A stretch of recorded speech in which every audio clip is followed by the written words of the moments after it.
السلام علیکم ورحمۃ اللہ وبرکاتہ۔ بسم اللہ والحمد للہ والصلاۃ والسلام علی رسول اللہ، اما بعد۔ سنن نبی داود حدیث نمبر 294۔ حسب ترتیب سوموار، منگل اور بدھ یہ ہماری کلاس ہوا کرے گی انشاءاللہ۔ جولائی کے مہینے میں زندگی کے کچھ اہم منصوبہ جات کو مکمل کرنا میرے لیے فرض تھا، ضروری تھا، اس لیے میں نے اپنا یہ سارا مہینہ اپنے ان بڑے منصوبوں کی تکمیل میں لگایا۔ الحمدللہ 100% اللہ تعالیٰ نے اپنی خاص توفیق اور رحمت سے میرے ان منصوبوں کو مکمل کیا۔ اللہ تعالیٰ قبول فرمائے اور مزید کی توفیق عطا فرمائے۔ زندگی بالکل تھوڑی ہے، خیر و برکت کے کام، بلائی والے کام زیادہ ہیں، تو ہمیں اپنا ایک ایک سانس بھی قیمتی بنانا ہے، فضول کاموں سے ہٹ کر زندگی گزارنی ہے۔ اللہ نے جو سانس دیے ہیں، ان سانسوں کو اللہ کے لیے وقف کر دینا ہے۔ انشاءاللہ یہی زندگی، یہی جسم مجسمہ خیر و برکت بن جائے گا، خیر اور بلائی کا چشمہ بن جائے گا، اور بہت بڑا صدقہ جاریہ انسان اپنے لیے چھوڑ جائے گا، جو قیامت کی دیواروں تک صدقہ جاریہ بنا رہے گا انشاءاللہ۔ حدیث نمبر 294۔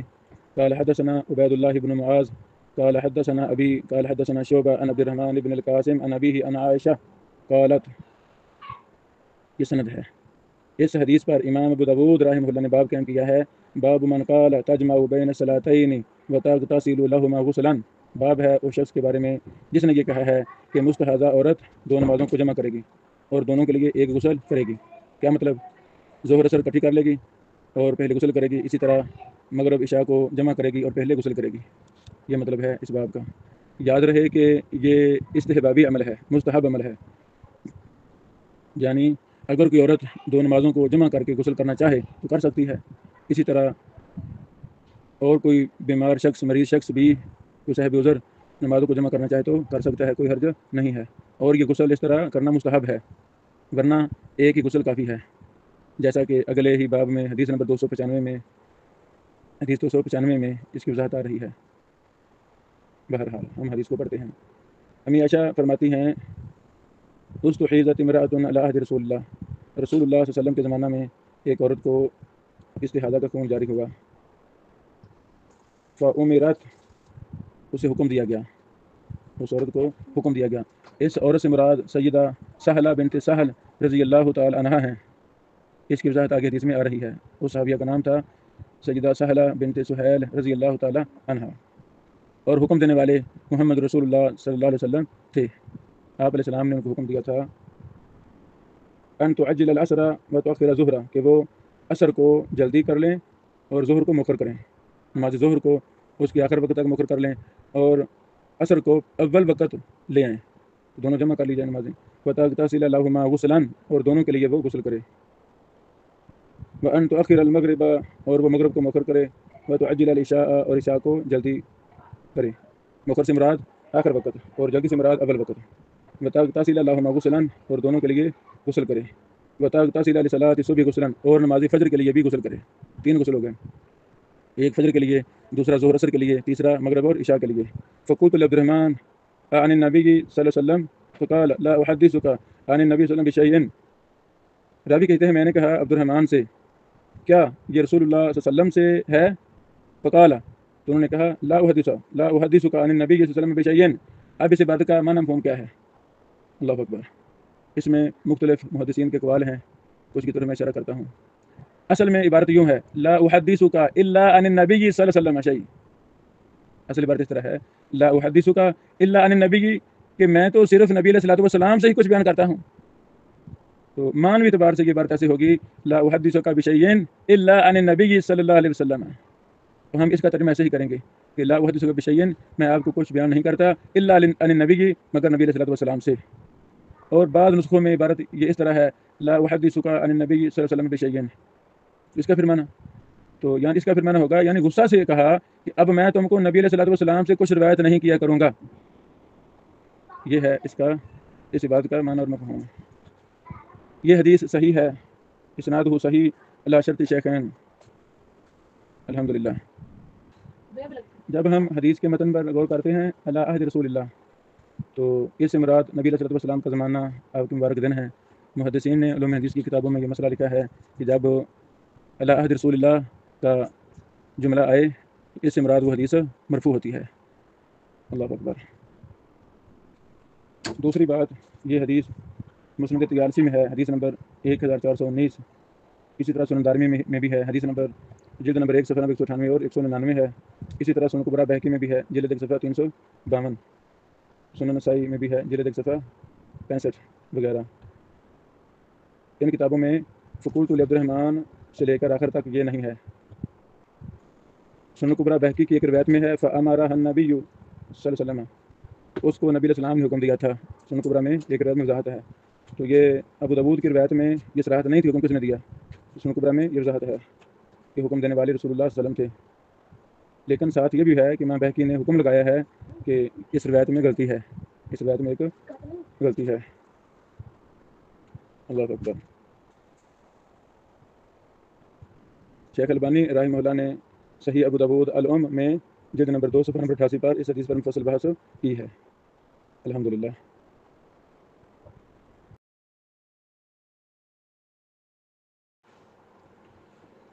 سنن ابی داؤد حدیث نمبر 295۔ قال حدثنا عبد العزيز بن يحيى قال حدثني محمد بن سلمة عن محمد بن إسحاق عن عبد الرحمن بن القاسم عن أبيه عن عائشة أن سهلة بنت سهيل استحيزت۔ امی عائشہ رضی اللہ عنہ بیان کرتی ہیں بے شک سہلہ بنت سہیل رضی اللہ تعالیٰ عنہ کو استحاضہ کا خون جاری ہوا۔ اس میں وضاحت آ گئی ہے نام کی۔ فَأَتَتِ النَّبِيَّ، وہ نبی علیہ السلام کے پاس آئیں۔ فَأَمَرَهَا، نبی علیہ السلام نے اس کو حکم دیا۔ واضح ہے، ابو داؤد میں بھی یہ واضح ہے۔ فَأَمَرَهَا، آپ نے اس کو حکم دیا، ان تغتسل، کہ وہ غسل کرے، عند کل صلاۃ، ہر نماز کے پاس۔ فلما جاہدها ذالک، جب یہ ان پر مشکل گزرا، شاق گزرا، تو امرها ان تجمع بین ظہر والعصر، ہر نماز کے وقت غسل کرنا ان پر مشکل گزرا تو آپ نے حکم دیا اسے کہ وہ ظہر عصر کو جمع کریں بغسل، ایک غسل کے ساتھ، والمغرب والعشاء بغسل، اور عشاء اور مغرب اور عشاء کو ایک غسل کے ساتھ، وتغتسل للصبح، اور صبح کے لیے غسل کریں۔ یہ روایت 294 کے سارے راوی پیچھے گزر چکے ہیں، 95 کے بھی پیچھے سارے راوی گزر چکے ہیں سوائے ایک کے۔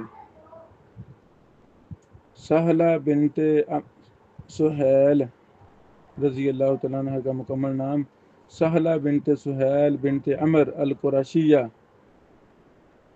ہے۔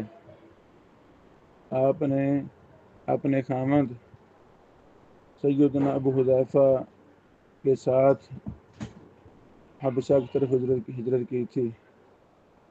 پھر سیدہ سہلہ نے سیدنا عبد الرحمن سے شادی کی تھی۔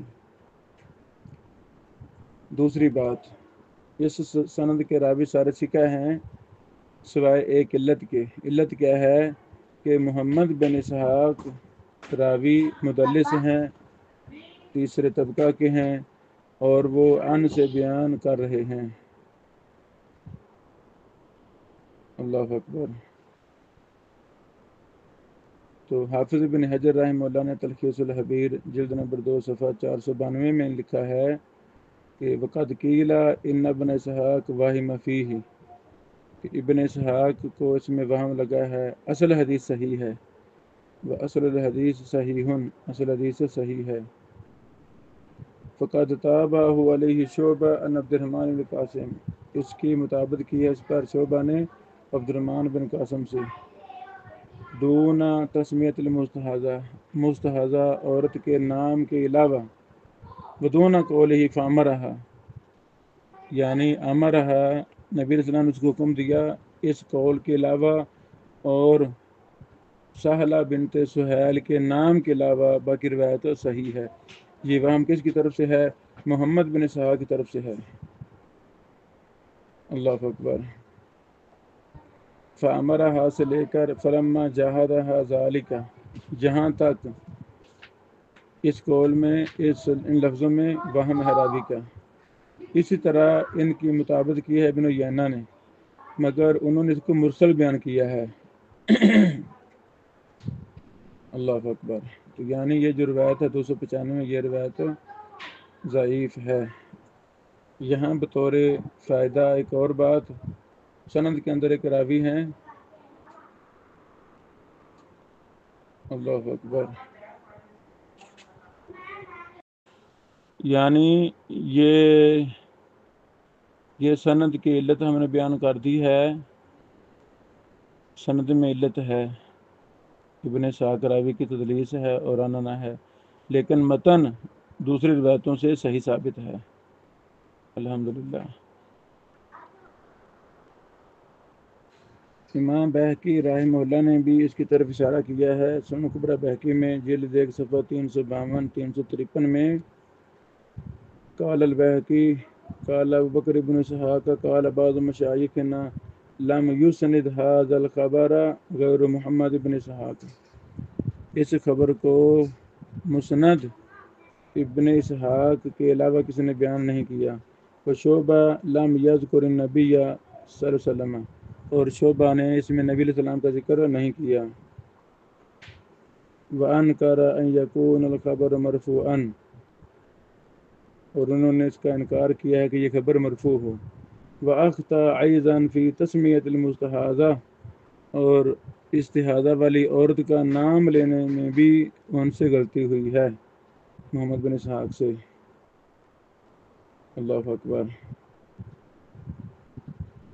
لیکن اس کی خبر کے مرفوع ہونے میں کوئی شک نہیں ہے، گرچہ شعبہ نے اس روایت میں صراحت نہیں کی، اور 294 نمبر حدیث میں بھی ہم نے اس پر بحث کی، فامارت، امارہ سے مراد یعنی امرت، اس عورت کو حکم کس نے دیا تھا؟ وہ محمد رسول اللہ صلی اللہ علیہ وسلم ہی تھے۔ یہ ذکر کرنے کے بعد شیخ امام ابو داود رحمہ اللہ بیان فرماتے ہیں، قال ابو داود ورواہ ابن عیینہ عن عبد الرحمن بن القاسم عن ابیہ ان امرأۃ استحیضت، ایک عورت کو استحاضہ کا خون جاری ہوا، فسالت رسول اللہ، انہوں نے اللہ کے نبی علیہ السلام سے سوال کیا، فامرها، آپ نے اس کو حکم دیا، بمعناہ، سابقہ روایت کے معنی میں، آگے ساری حدیث ہے۔ یہاں 2-3 باتیں ہیں۔ پہلی بات، رواہ ابن عیینہ عن عبد الرحمن، اس میں ابن عیینہ ان سے بیان کر رہے ہیں، یاد رہے امام ابن عیینہ وہ راوی ہیں، وہ امام ہیں ائمہ ہدی ائمہ تقیٰ میں سے، جو ان سے بیان کریں تو محدثین کا اجماع ہے، اتفاق ہے، ان کا ان قبول ہے، یہ تدلیس سکا سے ہی کرتے تھے، اس پر ائمہ محدثین کا اتفاق ہے، اجماع ہے، بے شمار اس پر حوالے ہیں، الحمدللہ۔ اہل الحدیث ائمہ محدثین کا یہی اصول ہے، ائمہ سلف خلف کا، ہمارے کبار شیوخ کبار محدثین کا یہی منہج ہے، اور یہی حق اور سچ ہے، اگر کوئی اس کے علاوہ بات کرے تو ان کی بات غلط ہے، مردود ہے۔ اس پر ہمارے کے لیکچر بھی ہیں یوٹیوب پر، امام سفیان بن عیینہ کی تدلیس کے دفاع میں، اور ہم نے اپنے کتابوں میں بھی تفصیلات لکھی ہیں، الحمدللہ۔ باہر دوسری بات،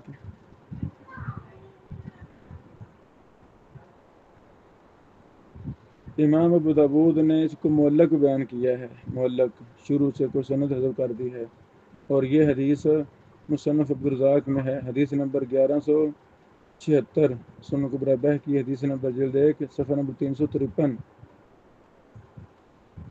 انہوں نے اس کی سند بیان کی ہے، ابو عبداللہ الحافظ قال اخبرنا بکر بن اسحاق قال اخبرنا عبداللہ یعنی بن محمد قال حدثنا اسحاق قال اخبرنا سفیان سے مراد بن عیینہ ان عبد الرحمن بن القاسم عن ابیہ ان امرأۃ من المسلمین استحیضت فسألت رسول اللہ صلی اللہ علیہ وسلم، آخر تک یہ حدیث، الحمدللہ۔ اس حدیث کو ذکر کرنے کے بعد امام ابو داود حدیث نمبر 296 بیان کرتے ہیں قال حدثنا وهيب بن بقية قال أخبرنا خالد عن سهيل يعني بن أبي صالح عن الزهري عن عروة بن الزبير عن أسماء بنت أميس قالت قلت يا رسول الله صلى الله عليه وسلم إن فاطمة بنت أبي حبيش استحيزت منذ كذا وكذا بے شک فاطمہ بنت ابی حبیش کو استحاضہ کا خون جاری ہوا منذ قضا و قضا اتنے دنوں سے اتنے مہینوں سے منذ قضا و قضا فلاں فلاں دن سے فلاں فلاں طریق سے فلم تصلی اس نے نماز نہیں پڑھی فقال رسول اللہ نبی علیہ السلام نے فرمایا سبحان اللہ اللہ پاک ہے ان ھذا من الشیطان یہ جو خون کا جاری ہونا ہی شیطان کی طرف سے ہے شیطان چوکا لگاتا ہے جیسے یہ ایک رگ ہے رحم کے اندر اس کے پھٹ جانے سے یہ خون جاری ہوتا ہے سبحان اللہ آپ نے تعجب فرمایا کہ یعنی ان کی بات پر تعجب کیا کہ وہ نماز کیوں نہیں پڑھتی چونکہ استحاضہ کی حالت میں نماز پڑھنی ہے ہاں حیض میں منع ہے استحاضہ میں نماز منع نہیں ہے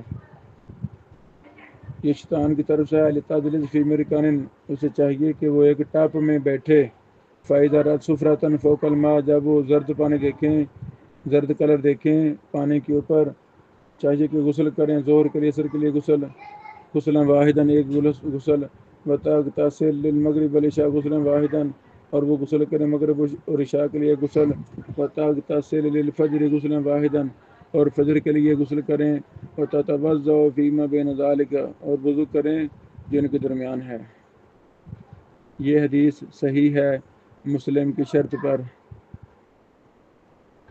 جیسا کہ امام حاکم رحمہ اللہ نے کہا ہے امام ابن حزم نے کہا انہا فی غایت صحہ یہ حدیث صحت کی غایت میں ہے صحت کے درجہ میں ہے امام منذری نے کہا حدیث حسن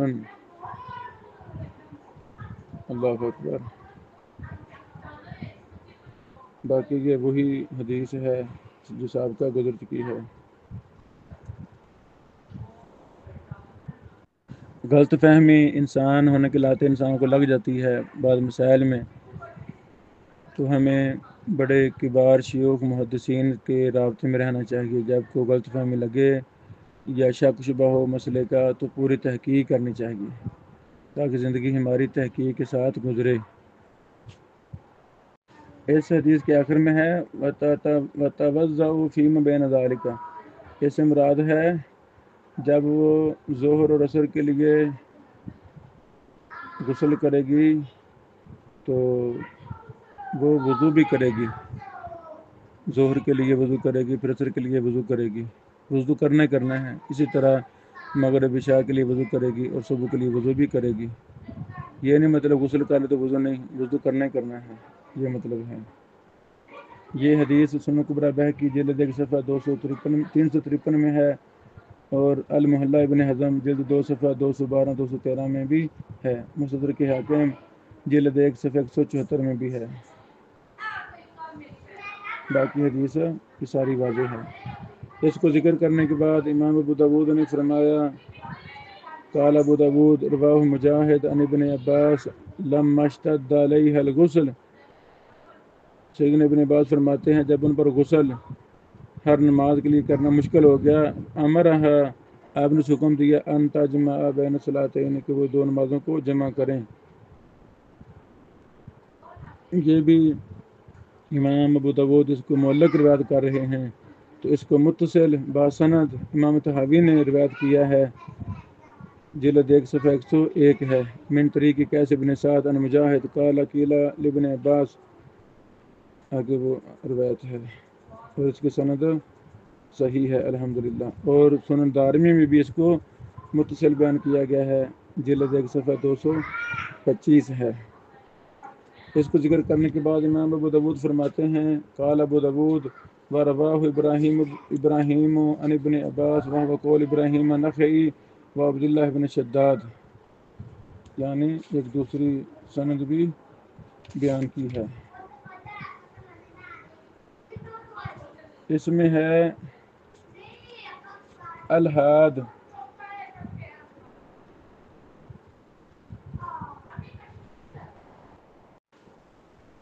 آپ نے دیکھا کہ امام ابو داؤد رحمہ اللہ کس طرح ایک حدیث کی سندیں جمع کر رہے ہیں، پھر صحابہ کرام کے محدثین کے اقوال بھی جمع کر رہے ہیں۔